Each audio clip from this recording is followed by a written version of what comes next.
Hello, welcome back to the channel.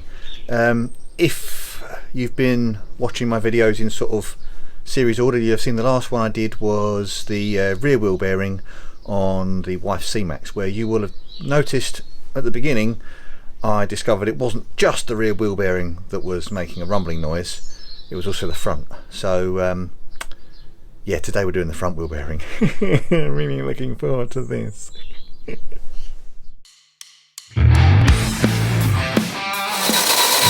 Oh dear.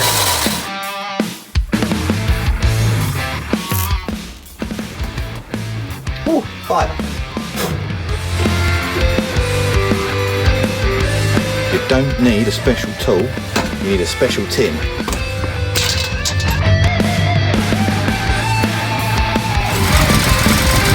It's alive!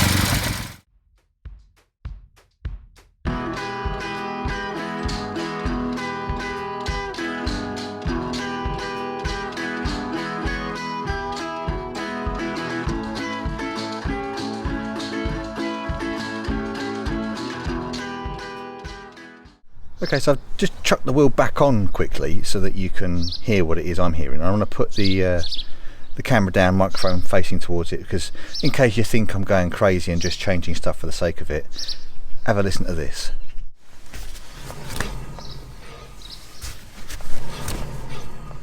That doesn't sound pretty, does it? I've obviously got to pull the brake pipe out of its little holder, and you don't want to let the caliper hang. Try and support it on something, and your wheel speed sensor is going to be the similar sort of thing. There we go, along those lines. That's the easy bits done, and the next bit would be caliper off, would be the next easy bit. Split the ball joints, obviously. There's the bottom nut on the lower arm, and then you've got to split the strut. Well, I haven't got to, you can do it in situ in the car with the special press tool. Obviously I don't have the special press tool. I have a garage full of bits of metal, and I'm going to make it work somehow. Let's see how this rolls.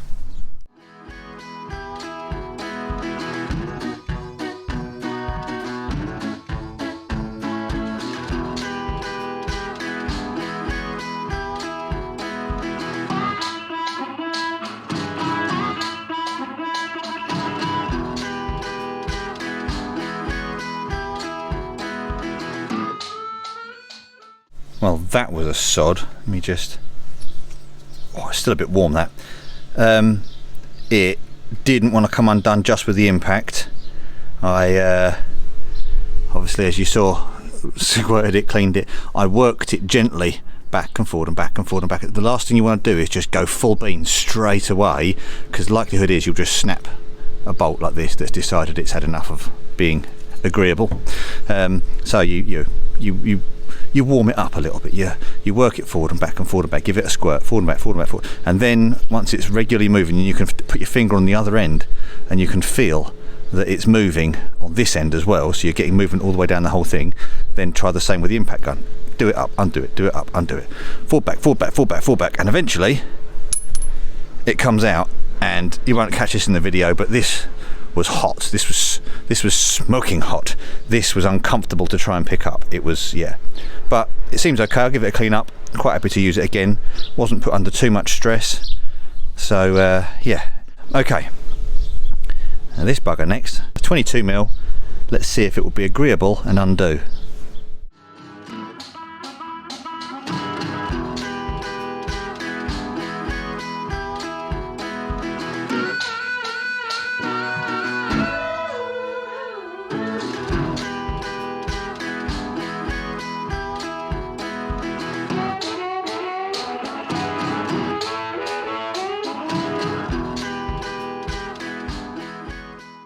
Okay, yeah, that was unpleasant. Started off nicely, started winding up the threads beautifully, and then again it chose violent. So the same thing, wind it up, wind it down a little bit of lube, clean it up, wind it down, wind it up, wind it down. I mean, there's no damage to the threads, they're all okay, just a little bit aged, I think. And so eventually ended up with the old school turn it over double spanner method, where you lock that into there just to give me a bit more leverage, because that's all it really needed.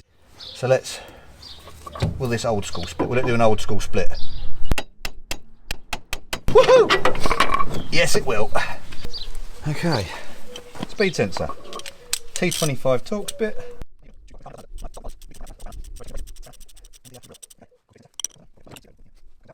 Ooh, corrosion. You know, like the look of that. I might give that a spray and I'll try in a minute. That should now undo and we can push that out.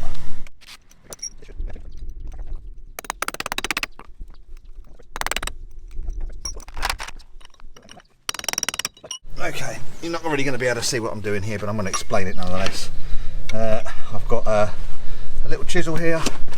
I'm going to wedge open the strut at the bottom to try and help get this off. So I've just knocked it up between the gap, which helps to spread. Oh look, that's coming off already. Spreads apart the two halves where the bolt holds it together. Let's give this a little tap. Alright, there we go. As for why the wheel speed sensor won't come out, let me show you this. You can see all this junk in here is a good explanation of why it isn't coming out. So I'll get the wire brush, get a screwdriver and clean that up, and then let's take this inside and get ready to press it out. Okay, so I've got the hub inside and I've got it on the press. I had a go at removing the speed sensor. As you see, the speed sensor is still in place there, but it's not here. And this might be the sketchiest setup you'll probably ever see on a press. Might not be, there could be people out there who do worse, but this is just, I've got various lengths of this box channel bar stuff in my box of scrap, and as you'll see I've found two that are propping this up somewhere around about straight. So I've got it sitting underneath where the brake caliper sits, obviously a strong point, and they've got these nice big steps on the steering arm, which also nice strong parts. I'll see if I can set the camera up somewhere and we'll see whether this will come apart.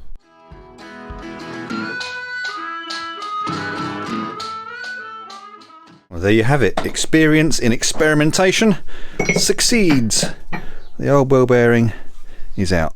Let's now get inventive on how we get the new one back in. See if this works.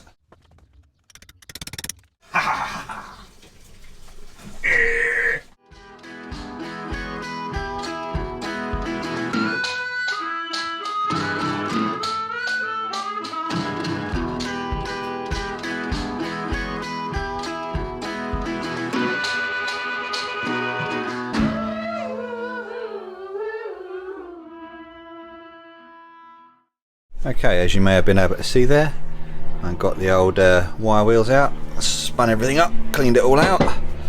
The hole is nice and clean. I had to drill that out. It's a 10mm hole in the top there, so I ran a 9.5mm. I tried the wire wheel first, and then a 9.5mm bit, and then a 10mm bit. Cleaned that all out, cleaned all of this up. I'm just going to tidy up that very front face and that chamfered edge a little bit.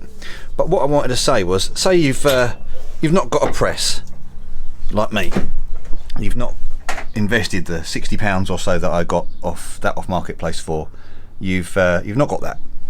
Highly recommend getting one though for all car maintenance jobs, really handy thing. But if you don't, or if you can't find one for the price, just getting this hub assembly out with the wheel bearing in it, jump in a friend's car or something, pop along to your local car garage. You might have to drop it off and leave it, but they'll press the old one out, they'll press the new one in, and you can put it back together, and you've saved yourself an absolute ton of time.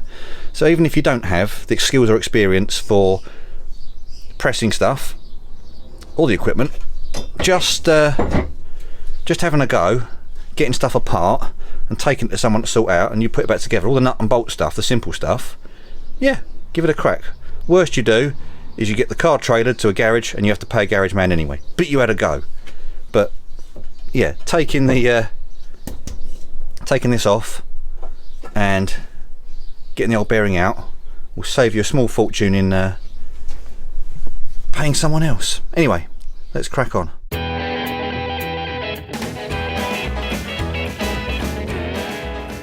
So all I've done there is I've taken off any loose rust from around this edge, and I've gone round with me rotating sanding barrel thing, where it is, it's fairly dead, I'll be honest, but you know, it still does have like a polishing role to play. So yes, cleaned it all around, made sure there's no burrs, no bits of sharp stuff that are going to clog this up, because you want this bearing to just slide in nice and easy with the press. So alright, let's see if I can get it lined up on the press again. Okay, I'm back in the press, and another sketchy setup here. Down here I found something that was the right diameter to kind of sit over the mounting hole there. It's an 1 3/8 Whitworth socket. It's probably about 60mm across. Now I'm quite lucky to have had access to big bits and bobs like this, but if you had a bit of channel box, that could well be a similar diameter. All you've got to do is just give something for this to go and sit into and keep it up off the deck of the press. It doesn't want to sit level on any of these mounting points for this bit. So yeah, 1 3/8 Whitworth socket, and then I've got up here, this is a mini clutch alignment tool, and that is my faithful bit of cam bearing. So I'm gonna just, this could all go wrong and horribly explode everywhere. Let's just make sure this is tight. Yes, and now we'll try.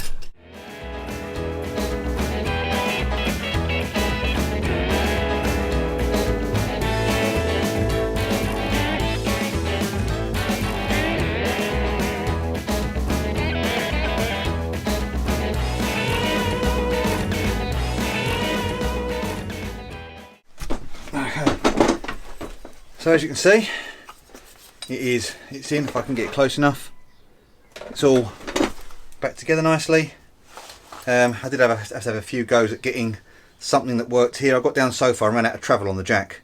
So I changed over to a, oh, what's this one?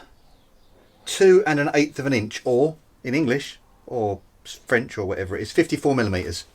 So, but yeah, that worked. It just, the 1 3/8 width just wasn't quite sitting nicely on this sort of flat area at the back here. So I tried a couple of other things, tried to get it to sit. It sort of worked and then sort of didn't. So anyway, none of that. Other than the wheel speed sensor, this is all back together. So I can actually go and put this back on the car, bolt it all up, and then worry about my wheel speed sensor afterwards. I'll get a new one of them. It's the smaller price to pay. It was unavoidable. If I'd paid someone to do it, they'd have also ended up in this situation, because otherwise I'd have broken it as I was pressing it in. So yeah, here's what it is. Let's move on. Let's get a new one, but I can do that after I've got it fit to the car. So let's get it fitted back to the car.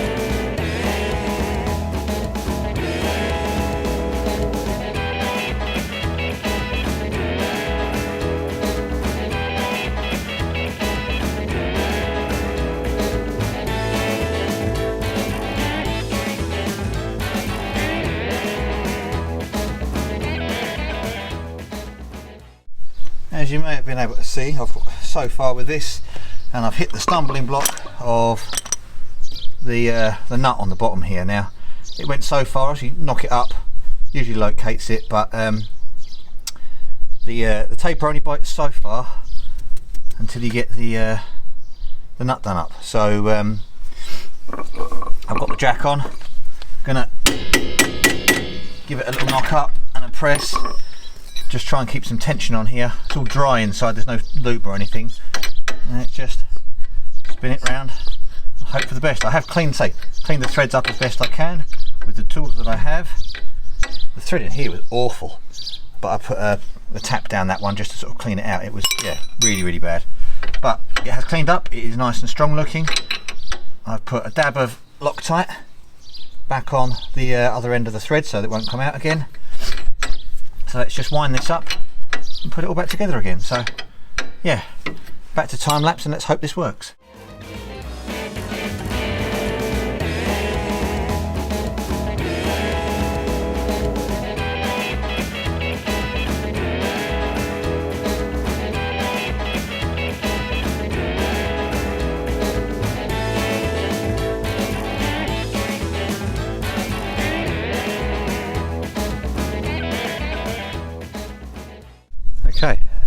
go with the everything being back together.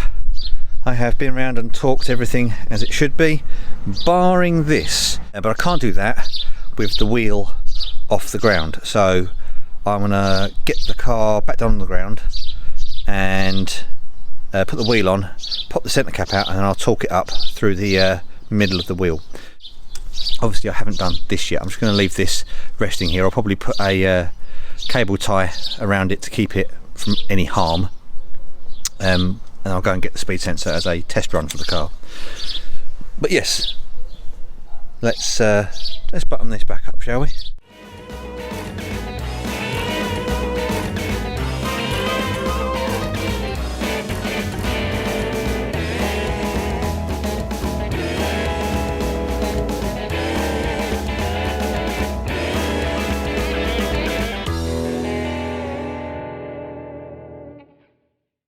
Well, that was a lucky escape. I thought I would better check with the old nut. I know they're supposed to be only a single use, but I thought I'd check how that did. It seemed like a lot for such a small bolt. I mean, it's a 13mm head, probably M10 thread, and yeah, as you can see there, it failed. It didn't even get to 45 newton meters. So I have guesstimated with the new one.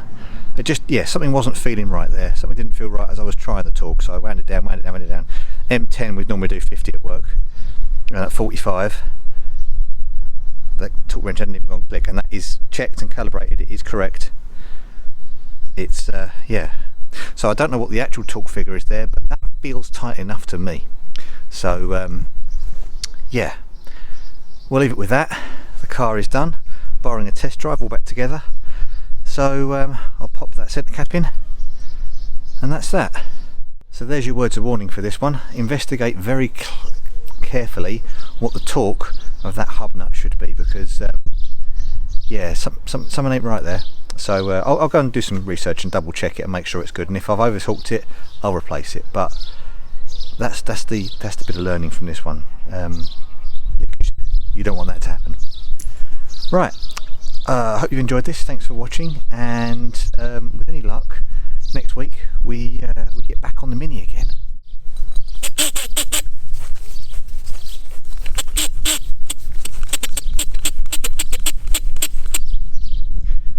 Yeah, that wheel bearing's toast.